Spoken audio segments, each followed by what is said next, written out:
Irregular പോഡ്കാസ്റ്റിലേക്ക് വീണ്ടും സ്വാഗതം. ഇത് ധർമ്മരാജ സീരീസിലെ 10ാമത്തെ എപ്പിസോഡ്. കഥ പറയുന്നത് സന്തോഷ്. കേശവൻ കുഞ്ഞിനെ തടവിലാക്കിയതിൽ ചന്ദ്രക്കാരൻ അതീവ ദുഃഖിതനായി. തൻ്റെ കീർത്തിക്കും പ്രതാപത്തിനും മാന്യതയ്ക്കും നേരെയുള്ള ഒരു വെല്ലുവിളിയായി ആ സംഭവത്തെ ചന്ദ്രക്കാരൻ കണ്ടു. പ്രതികാരം ചെയ്യാതെ അടങ്ങില്ലെന്ന് നിശ്ചയിച്ചു.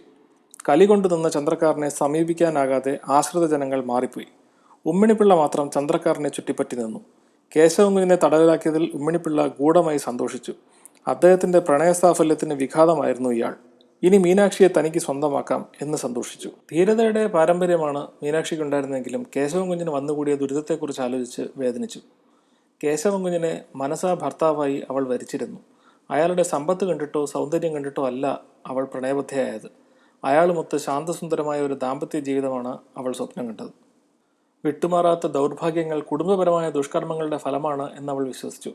രാജ്യദ്രോഹപരമായ പാപകർമ്മങ്ങൾ വകവയ്ക്കാതെ മീനാക്ഷിയോടടുത്ത കേശവനുണ്ണിത്താനെയും രാജകോപം ഗ്രസിച്ചിരിക്കുന്നു. വിധിയുടെ വിളയാട്ടം തന്നെ.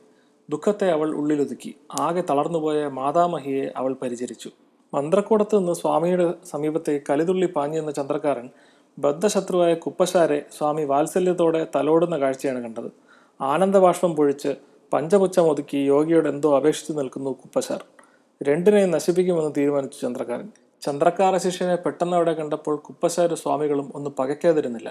എന്നാലും പരസ്പരം പറയാനുള്ളത് ഏറെക്കുറെ പറയാൻ കഴിഞ്ഞതുകൊണ്ട് സ്വാമികൾ ഭക്തന് വിഭൂതി നൽകി യാത്രയാക്കി.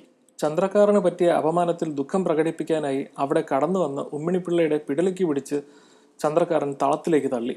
അത് കണ്ടുനിന്ന യോഗീശ്വരനെയും തള്ളിയ ചന്ദ്രക്കാരനെയും അനുഭവിപ്പിക്കുമെന്ന് ഉമ്മിണിപ്പിള്ള മനസ്സിൽ പ്രതിജ്ഞ ചെയ്തു. ചന്ദ്രക്കാരൻ യോഗീശ്വരൻ ഇരിക്കുന്ന തളത്തിലേക്ക് കടന്ന് ഭിത്തിയിൽ തൂക്കിയിരുന്ന ഒരു കഠാര കയ്യിലെടുത്ത് സ്വന്തം മാറിൽ കുത്തിയിറക്കാൻ ഭാവിച്ചു. അപമാന പരിഹാരത്തിനായി തൻ്റെ ശിഷ്യപ്രധാനൻ ചെയ്യാൻ പോകുന്ന സാഹസത്തെ വേഗം എഴുന്നേറ്റ് യോഗീശ്വരൻ തടഞ്ഞു. അവമാനഭാരം കൊണ്ട് അരനിമിഷം ജീവിക്കാൻ മോഹമില്ലാതെ സ്വഹത്യയ്ക്ക് ശ്രമിച്ചുകൊണ്ട് ചന്ദ്രക്കാരൻ പുലമ്പി. വിടണം സ്വാമി, ഇവനിനി ചത്താലെന്ത് ഇരുന്നാലെന്ത്, മാനവും മതിയും കെട്ട്. വായ്ക്കരിക്കുതകണവൻ കാലന്മാരെ വായിലുമായി.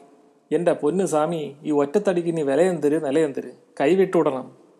അതായത് താൻ മരിച്ചാൽ വായ്ക്കരിയിടേണ്ടുന്ന തൻ്റെ അനന്തരവൻ കാലന്മാരുടെ കയ്യിലുമായി, പോലീസുകാരുടെ കയ്യിലുമായി.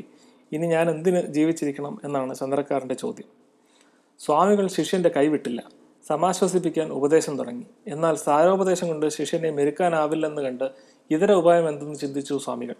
ചന്ദ്രക്കാരനെ മോചിപ്പിച്ചുകൊണ്ട് സ്വാമികൾ മറ്റൊരടവെടുത്തു. മാനഹാനിക്ക് പരിഹാരമുണ്ടാക്കാം. കേശവൻ കുഞ്ഞിനെ രാജഭടന്മാർക്ക് വിട്ടുകൊടുക്കാൻ ഉപദേശിച്ചത് താനാണ് എന്ന് അദ്ദേഹം പറഞ്ഞു. രാജസൈന്യം ജനറൽ കുമാരൻ തമ്പിയുടെ നേതൃത്വത്തിൽ പ്രദേശം വളഞ്ഞിരിക്കുകയാണ്. 300-ലധികം ഭടന്മാർ വരും. മഹാരാജാവ് യോഗീശ്വര സംരക്ഷണത്തിനായി ചെയ്ത ഉപചാരത്തെ നിഷേധിക്കാമോ? ചന്ദ്രക്കാരനും അഭിമാനിക്കാനുള്ള സംഗതിയല്ലേ അത്? മാർത്താണ്ഡവർമ്മയുടെ കാലത്ത് ആ രാജാവിനെ മാത്രം ഭയന്നാൽ മതിയായിരുന്നു. ഇന്ന് അതല്ല സ്ഥിതി. രാമവർമ്മ മഹാരാജാവും പ്രജകളും ഒറ്റക്കെട്ടാണ്.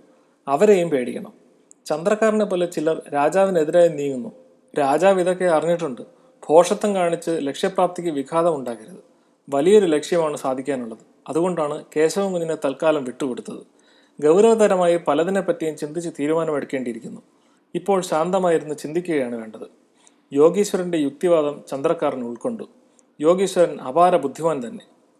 ചന്ദ്രക്കാരൻ്റെ കോപം കെട്ടടങ്ങി. യോഗീശ്വരൻ വിചാരിച്ചു, മഹാവങ്കനെങ്കിലും ചന്ദ്രക്കാരൻ കുബേരനാണ്. വേണ്ട ജനസ്വാധീനവുമുണ്ട്. ഇയാളെ എങ്ങനെയും അടിമയാക്കി സൂക്ഷിക്കണം.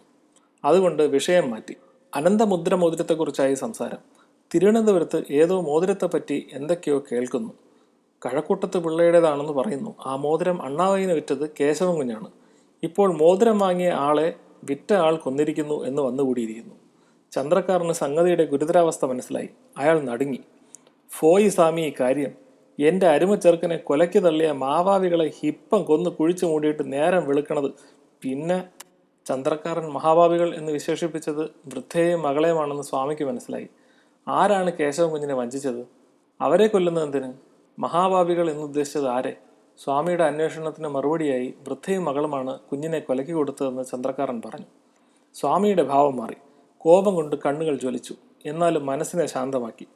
കഴക്കൂട്ടത്തെ നിധിയെക്കുറിച്ച് ചിന്തിച്ചപ്പോൾ സ്വാമിയോട് അനുസരണക്കേട് കാണിക്കുന്നത് ബുദ്ധിയല്ല എന്ന് മനസ്സിലാക്കിയ ചന്ദ്രക്കാരൻ നിലപാട് മാറ്റി. ആ സ്ത്രീകളെ വെറുതെ വിടാനാണ് സ്വാമിക്ക് താല്പര്യമെങ്കിൽ അങ്ങനെ എന്ന് സമ്മതിച്ചു അയാൾ. അണ്ണാവയ്യനെ വധിച്ചത് കേശവൻ കുഞ്ഞാണെങ്കിൽ അവനെ മോതിരം വിൽക്കാൻ ഏൽപ്പിച്ചത് ചന്ദ്രക്കാരനാണെന്ന് വരും. ചന്ദ്രക്കാരനല്ല മോതിരം കൊടുത്തത് എന്ന് സാക്ഷി പറയണമെങ്കിൽ ആ സ്ത്രീകൾ ജീവിച്ചിരിക്കണം. അതുകൊണ്ട് അവരെ സംരക്ഷിക്കേണ്ടിയിരിക്കുന്നു. സ്വാമിയുടെ ബുദ്ധിശക്തിയെ ചന്ദ്രക്കാരൻ പുകഴ്ത്തി. ത്രിപുരസുന്ദരി കുഞ്ഞമ്മയ്ക്കും മീനാക്ഷിക്കും യാതൊരാപത്തും വരരുതെന്ന് സ്വാമിക്ക് നിർബന്ധമായിരുന്നു. അത് ഉറപ്പാക്കി. ചിലമ്പിനേത്ത് എല്ലാവരും ഉറക്കം പിടിച്ചു. ചന്ദ്രക്കാരനും യോഗിയും രാജദ്രോഹ ചിന്തയിൽ മുഴുകിയിരുന്നു. ഹൈദരാലിയും യോഗിയുമായി ബന്ധമുണ്ടെന്ന് ഉമ്മിണിപ്പിള്ള പണ്ട് പറഞ്ഞത് വാസ്തവമാണെന്ന് ചന്ദ്രക്കാരന് ബോധ്യമായി. സൈന്യ സജ്ജീകരണം ചെയ്യണമെന്ന സ്വാമിയുടെ നിർദ്ദേശത്തെ ചന്ദ്രക്കാരൻ സമ്മതിച്ചു. ദീപജ്വാലയ്ക്ക് മുകളിൽ കൈത്തലം നീട്ടി രണ്ടുപേരും പരസ്പര സഹായത്തിന് പ്രതിജ്ഞയെടുത്തു. എന്നാൽ പെട്ടെന്ന് ഒരാൾ മുറിയിൽ പ്രവേശിച്ച് ദീപത്തെ കെടുത്തി സ്വാമിയെ പ്രതിജ്ഞയെടുക്കുന്നതിൽ നിന്ന് വിലക്കി. ഹരിപഞ്ചാനന്റെ കൂടെ ഉണ്ടായിരുന്ന വൃദ്ധസിദ്ധനായിരുന്നു അയാൾ. എന്നാൽ നേരത്തെ കണ്ടതുപോലെ അത്ര വൃദ്ധനായിട്ടല്ല ഇപ്പോൾ കാണുന്നത് എന്ന് ചന്ദ്രക്കാരന് തോന്നി. യോഗി തിരുവനന്തപുരത്തേക്ക് പോകാൻ തയ്യാറായി. പുറകെ പുറപ്പെടുന്നതിന് ചന്ദ്രക്കാരനും ഒരുങ്ങി. മീനാക്ഷിയും കഴക്കൂട്ടത്തെ നിധിയും രാജ്യാധികാരവും വേണമെന്ന് മോഹിച്ച ചന്ദ്രക്കാരന് രാജ്യാധികാരം മാത്രം ലഭിക്കും എന്നുറപ്പായി. വൃദ്ധയും യുവതിയും യോഗീശ്വരന്റെ അമ്മയും ഭാഗിനേയുമാണെങ്കിൽ അവർക്ക് ആരിൽ നിന്നും ഉപദ്രവമുണ്ടാകാതെയാക്കാൻ സ്വാമിക്കും സാധിച്ചു. എന്തൊരു മാസ്റ്റർ മൈൻഡാണ് ഈ സ്വാമി. അടുത്ത വരുന്ന എപ്പിസോഡുകളിൽ ഇയാളുടെ ഇനിയും കുൽസിത പ്രവൃത്തികൾ എന്തൊക്കെയുണ്ടെന്ന് നോക്കാം. അതുവരെ ബൈ.